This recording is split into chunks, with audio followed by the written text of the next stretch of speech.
ndewoy say mane ndewoy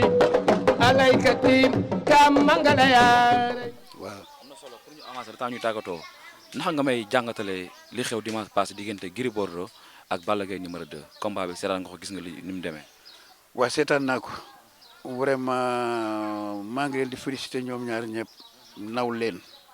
parce que ñoom soo xoolee tey mën nañ leen woo ay mag ci arène ay mag ci mbër yu mag yi yàgg nañ di entraîner kii def na 20 et quelques années kii léegi mu def 15 ans 16 ans xaw ma ñaata donc tey ak li ñu entraîné yëkkite koy bañ sonn ko yëpp suñu nangoo dóorante yenn kurpeñ yi ci biir làmb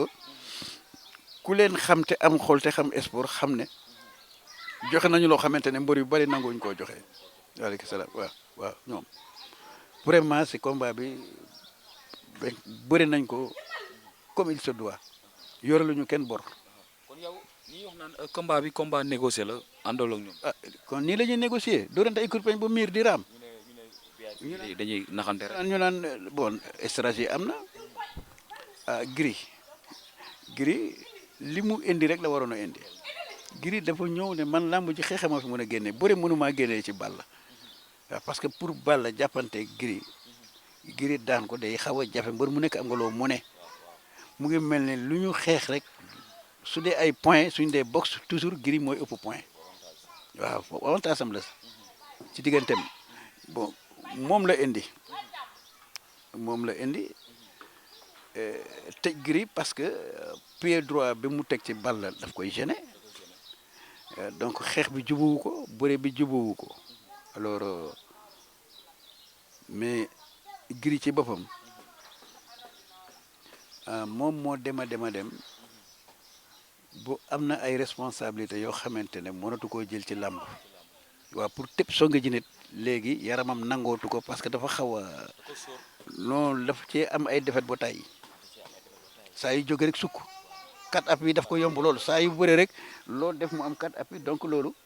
day dem ba mujj gi dootul ñemeeti loolu day nekk ci xelam léegi day defe ne su ma yëngoo rek def kat app yi waaw gis nga bi muy bëre Ama Sène gis nga saa yu jëlee sànku Ama Sène su Ama Sène yëngoo mu bakku mu bàyyi ko moom moo koy bàyyi Gris li ci ëpp moo koy bàyyi waaw. dañuy gis combat bi ci biir kaaw na ki nga xam ne mooy Balla Gaye 2 mais ba tey dafa taxaw di ko déglu di ko. mais Balla bi Gris bi kaaw bi am aussi Gris nekkatul il était fatigué waaw parce que mën nga entraîner ay 30 minutes 3 heures de temps par jour di contact mais 3 minutes lamb pur combat moo gën a metti 30 minutes entraînement ak entraînement bu mën a def ci àdduna parce que même ni ngay noyyee sax du doon benn parce que soo dee léewtoo mënuloo di noyyi comme ni mu la neexee da ngay aj sa no parce que doo bëgg a ñàkk réflexe fenn te soo dee loolu yëpp concentration bi dafa métti donc Gris était fatigué waaw moo mënuloon a jël risque dem di jëli Balla parce que boobu tam moom itam amatul rapidité boobu te sóoruloon sax songu far naruloon songu ba làmb ba mu jeex songul indiwul songu narul songu beneen dafa naroon a dóoranteeg moom rek foofu la gisoon victoire am. léegi bon loo jàpp ni erreur la def ci combat bi ba perte ko moom Gris Bordeaux. Gris de erreur bi xam nga ñu bari dañ doon wax naan voilà bi mu ko dóoree waroon na koo jekkali c'était pas sûr moom xam nga loo indiwul ci làmb doo jékki-jékki rek emprisonné ko Gris dafa bari ay défaite mais waxuma ko nii parce que nag mooy que 11 victoires 10 défaites c'est waaw donc aussi il a fallu que nag moom moytu invité waaw moom man daal bëre bi mu bëre daal wax ak non man ñàkkuma ci ànd de asam ak fi mu toll ci làmb mënuloon def plus que li mu def man séentu wu moon lu ñoom attan nañu rythme bi parce que dañoo xeex nañu gaynde xeex nañu il faut les reconnaître waaw xeex nañu man daal amul lu ma koy rapproché. gis combat bi mu écarté li nga xam ne mooy famille Guèye ci écurie Fass ku ci mel ne Abdou Guèye Tafa Guèye bi nga xam tamit moo ko yàgg a préparé ay combat am gis ñu combat bi mu ànd ak moom ndax loolu tamit amul tuuti lu mu ko mën a wàññi ci combat. bon man foofu dafay difficile pour ma tontu ci je suis un peu mal placé d'abord vraiment li ñu jotee xawma ko woo nañu président Abbas laaj ko mu ne dara doxul seen diggante. Guèye ci boppam mi bokk ak Moustapha Guèye ndey ak baay nekkoon ancien directeur technique écurie Fass waxu ci lu leer dafa ne rek dañ leen a écarté man yëgaluñ ma ah loolu nag dama amul dara lu ma ci wax sax. mais dañuy gis ñu bëri ñu ne comme ni ko Balla Diouf waxee démb mu ne saa bu Gris amee combat rek il faut mu am coow bu mu déclenché écurie Fass ba ñeen ñi jóge fi ndax moom nee na jóge bi mu jóge écurie Fass ci loxo Gris la jaare Papa Sow tamit pareillement. waaw loolu laa wax ne pour que ma ci proche man dama ko considérer comme passé comme daal ñun ñu ngi suñu écurie fii te wax dëgg yàlla waaw fii daal fii la ñu gën a à l'aise ak bi ñu nekkee Fass waaw parce que pressing bi amoon Fass ak concurrence bi ak tas de choses neexuloon supporter parce que d'abord ñun ñu ngi dëkk fii ci Parcelles dëkk ak champion bu mel ni Modou Lo populaire bi ko yàlla popularité bi ko yàlla jox ñu war a nekk adversaire am war a nekk adversaire u waa Parcelles Assainies yëpp te moom rek mooy bëreeg waa Parcelles lu ñu bëri ci seen biir xam nga loolu pression la ci sa diggante ak say dëkkandoo ak tout mais comme waa Parcelles dañoo baax bëggoon papa moo tax ñu maintenir mais ñoom itam c'était pas facile nga yeewoo Fass di défendre ji couleur nga yeewoo Parcelles di défendre ji beneen couleur di ñibbisiwaat Fass dafay indi problème loolu moo tax man mosumoon a bëgg affaire yooyu mosuma intéressé dama yàgg ñaan yàlla na papa ak Modou Lo yàlla na leen yàlla boole ñu mel ni ñu mel tey dama ko yàgg julli di ko ñaan yàlla may ma ko ma kontaan ci trop waaw. pour ñu avancer tuuti Balla avenir am ci làmb des na yeneen combat ak li mu bëre keroog dafa war a yokkaat wala dafa am lu mu war a liggéeyaat. bon xam nga itam Balla li mu wane nii na ko jéem a yokkaat tuuti quoi daal jéem a defaraat entraînement am boo defaraat aussi xeexam parce que mu ngeeg ñaari combat yu difficile voilà xam nga kooku combat la waaw bu njëkk nekkuloon combat mais léegi day nekk ci combat parce que Boy Niang chaque combat bu Balla def rek mu wane lu tax mu ñeme ko te mbër nag su la gënee nekk xale ñemeñ la am na lu mu gis ci yow te su la ñemeñee danse lay doon ci yow waaw xuma nag leneen dama ne rek du doon combat bu yomb parce que kii daf ko yàgg a ciblé li tax mu ciblé ko nag moo ko xam ama seen bëre yi nii ñu wane nii wane nañu jusqu'à présent mën na créer Balla léegi nag xamuñu lan lay Balla di indiwaat ak lan la koy ama seen di xaaraat troisième fois bi loolu aussi c'est des combats dafa war a liggéey yi daal waaw. noo gisee 100% ci làmb day yokk làmb wala day wàññi làmb. dafa am 100% yi ñuy wax mais soo déggee 100% dëgg Parcelles la ko am waaw Parcelles moo ko am ñi ci des ñëpp yoruñu 100% dañu nax seen bopp. waaw Pikine 200% lañ def léegi de. mais 100% ci xol lay nekk xol yi suñu àndulee foofu y a trop de problèmes ci diggante mbër yi chaque fois nga dégg diggante Ama Boy Niang dégg nañ ci lii papam wax na lii kële wax na lii Ama dégg nga maam xaritu Balla adversaire de taille la pour Ama Sène xam nga adversaire Boy Niang la xaritu benn bakkanu Ama Baldé la xam nga yooyu noonu yooyu ànd nañu nii mais seen ànd nañu waxante dëgg sincèreul gis nga tey ànd bi ñuy ànd fii ñooñu fii ñeenti écrit ñoo bokk benn écrit Modou Lo Rock énergie ak jàmbaar bu papa ak dóoraat yaa ngi dégg ak parcelle mbooloo ñoom ñëpp ñoo bokk benn camp bu ñu entraîné te kenn ku nekk sa morom la gënal sa bopp dañoo sincère amuñu lu ñuy xëccoo amuñu lu ñuy réeroo il se entraîne normalement di waxtaan nu mu gën a rafetee doo dégg ku ci nekk da nga jox sa morom cër bokkul ak 100% yële de non non non guy gi jóge fële dégg nga maam chaque fois nga dégg ay jàppal fi indi fi leen diggante loolu amul ci ñun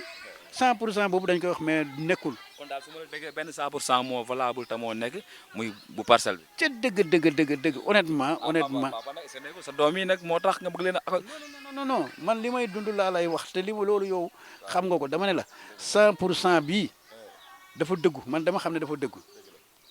parce que ñaar ñi mag nekk ci écrit bi jiite xale yi muy Modou Lo ak papa man cofeel bi nekk ci seen biir nit mënu la wax nu mu demee amul kenn ku la ko mën a wax ni ñu buggantee ni ñu soppantee ni ñu gumantee amul mburu bu ko mel ak sa morom fii wax man loolu dama ko xam dañoo ànd bu sincère ñoom Franc ñëw tegu def leen ay mag xëccewuñu adversaire xëccewuñu dara yaa ngi dégg xëccewuñu lenn ñu topp seen ginnaaw mag waaw ñu doon ay ñu yaakaar ñuy ñëw di kontaagandoo ñii di leen conseiller ñu gëm leen respecte leen jox leen cëru mag te kenn nag xool sa boot beneen kenn mësul dégg sax werante ci seen biir te daam mu ngi écrit manga ñoom papa ko yóbbu ca lamb ja ñeneen ñi ñu ngi jógee Rock Énergie Modou Lo Rock Énergie la nekk moom papa ñooy entraîné guddeeg bëccëg ñooy nekk xam nga te ñoom dañoo ànd waaw parce que toujours rek nga dégg rek Balla wax na lii fële Guédiawaye Lac de Guiers wax na lële sànniwante ay flèche seen biir toujours nga dégg ko yooyu nag du ànd bu normal ah non dégguwul parce que non dégguwul seen ànd yi dégguwul nañu waxante dëgg rek dégguwul dañu koy mbax nii rek 100% 200% coow kese mais ama waaw mooy dégg parce que ñun moom kenn mësuñoo dégg ci coow xam nga Fass sax yaa ngi dégg ñu naan écarté nañu kële ñun loolu xamuñu ko amu fi parce que ki ko jiite dafa doon mag bu jub bu doon sportif muy père ba bi kooku lu mu jiite nii rek lay war a demee moom moo jiite écrit bi yor leen comme ni mu leen war a yoree xëccoowuñu dara daf leen teg ci yoon di leen tëggal combat moom en personne mooy organiser combat xale yi mu yore waaw xale bu ci soxla bu combat mooy dem wuti adversaire jox la ko ñoom ñëpp moo leen di tëggal seen combat loolu beneen écrit amu ko fi benn écrit amul président boo xamante ne président écrit bi mooy tëgg ay combat waaw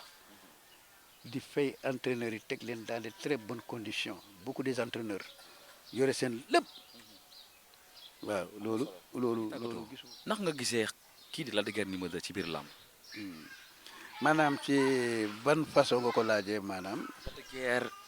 ñu ne mbër la mën na bëre mën na xeex toll na ni ay moroom tollu mais pour mu am combat lay nekk jafe-jafe lan la lu ko waral waaw li nga wax ne moom mën na bëree mën na xeex dëgg la mais Lac de Guiers mën bëre gi ci bopp bi la nekkul ci yaram bi xelu bëre la am mais nekkul ci yaram non yaram bi automatique bëre automatique la nekk sa bopp dafa war a synchroniser ak say effort mais Lac de Guiers yaram bi bëre zéro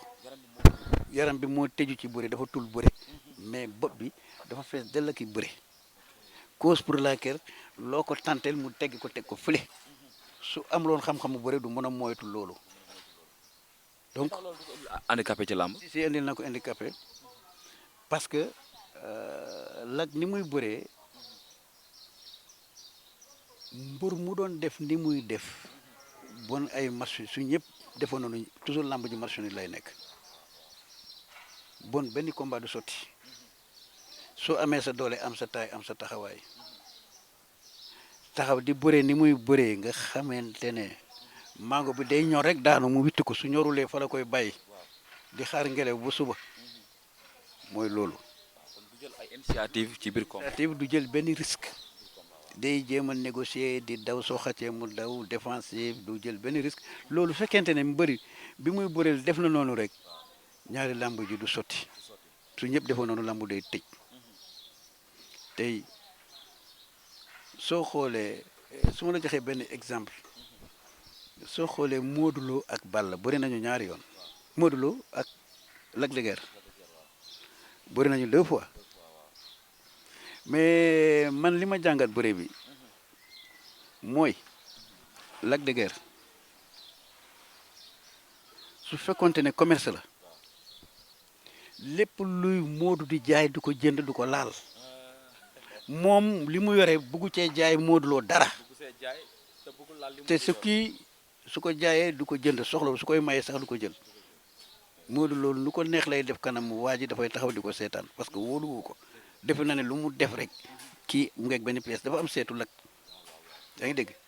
tey ngay gis soo xoolee seen bëre moom daal ci ni ma la ko waxee daal xaw ma ndax comprendre nga maam déet mais dama ne la su doon marchandise la ñaari commerçant yi mooy ñoom du ñu liggéey parce que lii Modou di jaay moom du ko jënd ak lu ko Modou mën di jaay du ko jënd soxlawul daray Modou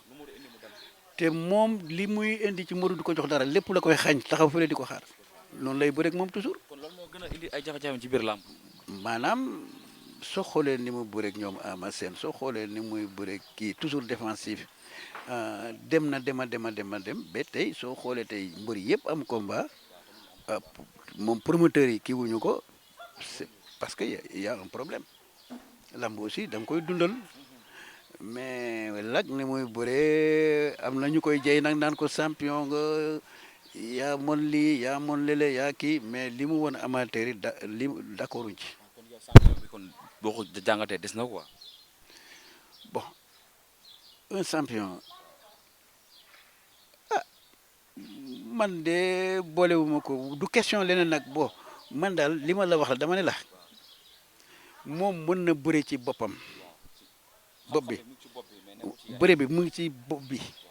bu fees del yaram wi nag moo dul fonctionné déedéet yaram wi fonctionné wul tout le temps yaram bàyyi yaram bi fële moytu rek waaw moytu parce que Lac ñaare pour nga gis mu def prise sàcc rek tibb la plaqué rajaan jeex na lamb la nag. comme ni mu daanoon Papa Sow. exact donc rek noonu rek day exploité gis buntu dem noonu bëree mais bëree mag papa noonu la war a bëree parce que loolu la ko papa ubbil papa boo ko ubbil buntu boobu moo ko ubbil waru ko attaqué njool ci boppam parce que papa li ko trompé ci Lac daf ko sous-estimé ci biir làmb ji waaw man xamoon naa ne du mujj fu baax parce que yéeg naa ci dernier jour yi tegul mbër bi adversaire ma wax naa ko Moustapha Guèye mu ngi toll fii ñu toog tey jeudi mu ñëw fii di seet si papa ma ne ko yow ne ma ne ko yow yaa yóbbu dimanche papa làmb jo mu ne ma waaw ma ne ko man li ma gis nii mu ne ma waaw ma ne ko bëgguma ko ci làmb non ma ne bëgguma ko mu ne ma lu tax ma ne ko kii confiance bi mu jàpp dama Lac de Guiers kenn du confiance ci Lac de Guiers lay nelawloo bu pare aussi fekkoon na Lac bi muy bëreeg papa fekkoon na mu jóge ci ay défaite ak ay làmb yu ay match nul diggante mag Tafa Gueye ku nekk ne gis na bëre bi demee bëre mag baabo yi ñu gis ni mu demee xam nga bëre mag je ne sais pas daal ay def na 4 combats yoo xamante ne benn baaxu ci alors nag bi mu ñëwee nag wax ji bari il a eu beaucoup de temps combat bi duré presque 23 mois xam nga mu dem bu tiit ci combat bi préparé ci combat boobu la jógee nekk mbër waa ci la ne moom Lac waaw bi mu jógee ci papa la nekk mbër kaamil. léegi dama gis benn xale da ko topp trop di ko singali mu ne dañ ko jox mu feeñal ko muy Franc ci la dëgër dara. Franc ku mu mënul daan fii Franc Reug-Reug Serigne Ndiaye waa Sa Thiès dugg na ba pare Sa Thiès dugg na ba pare mais ñooñu par la force dina leen jël waaw dina bëre ñoom par la force parce que ñoom egsi nañu mais léegi kan lay bëreel moom kan lay bëreel bëre mag Ama Sène neexatul yaa ngi dégg bëre mag Modou Lo neexatul léegi te Gris du ko gaaw a jël Tapha Tine moo fi ne te ñoom li ñuy laaj ñooñu li ñuy laaj pour ñu bëri leen ko suñ niñ ko wéeree promoteur yi duñ ko nangu parce que itam dafa am ñoo xamante ne dañ dul indil promoteur bi dara déedéet billet kese billet ñoom ñoo dul traîner foule bu mel noonu léegi nag Franc amul lu muy yàkkamti wane na ne bëgg na ko c'est normal mu laaj ko lamb war na leen a boole waaw mais suñu bëreewulee ci nii itam dinañu bëree ci nii parce que Franc moom incha allah soobee yàlla moom ak rëg-rëg ak egsi nañu bañ ci biir làmb ku leen bañ ren it déwén doo leen bañ parce que kii tey rëg-rëg su génnee ci Sa Thiès su ko lag bañee dina ma jaxal mais du combat boo xamante ne dafa am enjeu non amul parce que itam lamb ji ñooñu nañ leen xejal ñu dugg ci lamb ji quoi pour lamb ji defaru waaw parce que tey jii ne Boy Niang su génnee foofu léegi fu mu jëm su génnee foofu léegi dafa war a jël su fekkee génne ci Balla sax Balla génne ci Sa Thiès dañoo war a bëre. bég naa ci yow. maa la raw kon amee yàlla nañ ko yàlla boole waaw man sax xam nga léegi ne lii ne kii daf ma woo wax ma ko rek boo làmb moom ñun mënuñu cee noppi alors mooy sant ñëpp di remercier ñëpp alors di remercier président écurie bi muy Père Ba ni mu téye écurie bi téye ko xale yi seere leen alors di ko remercier ak doomam Mansour ak daal ñi nga xamante ne ñoo encadré mbër yëpp entraîneur yi yëpp man mënuma nag ñàkk wax ci làmb parce que xaw ma leneen lu dul làmb moom laa mos a am moom laa mos a xam léegi ma taxaw def ci sama témoignage def ci sama xam-xam bu gàtt sama contribution loolu mënul ñàkk quoi maa ngi sant ñëpp di leen sant merci bien. ndewoy say maane ndewoy alaykati ka mangala yaara